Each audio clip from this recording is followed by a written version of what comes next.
Good morning शिवशरनाथ. मी आहे श्रद्धा आणि हाय माझा मिनी ब्लॉग.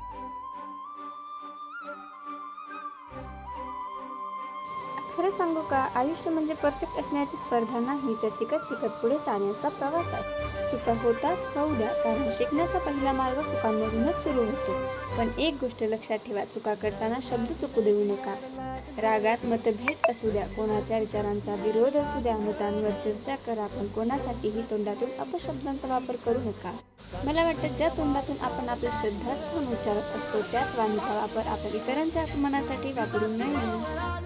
नसेलच जमत जर काही चांगलं बोललं तर बोलूच नाही, पण त्यातही कोणाचा दिसण्यावर, रंगरूपावर तरी कमीत कमी बोलू नये. समोरच्याच्या अस्तित्वावर प्रश्न उचलू नये, कारण माणूस तोच मोठा होतो जो मतभेद ठेवतो, पण माणुसकी न सोडता.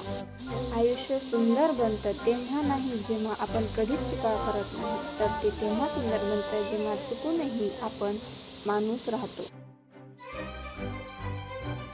हळूहळू जीवन आपल्याला शिकवतं.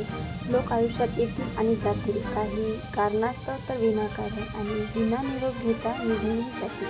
प्रत्येक सुटणारा हात सुरुवातीला त्रासदायक असतो, पण वेळेसोबत समजतं की प्रत्येक नातं, प्रत्येक गोष्ट आयुष्यात काही ना काही शिकवून घेऊन आलेलं असतं.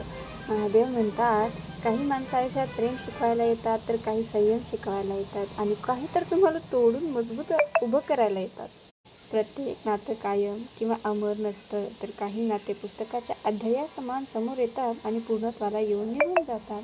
पण जेव्हा तुम्ही हे स्वीकार करता की जो क्षण निघून गेला तो आयुष्याचा हिस्सा होता, पूर्ण आयुष्य नाही, तेव्हाच तुम्हाला आतून शांतता जाणवेल, आणि तेच शिवतत्व आहे. चला आता भेटू नेक्स्ट ब्लॉगमध्ये. तोपर्यंत बाय बाय.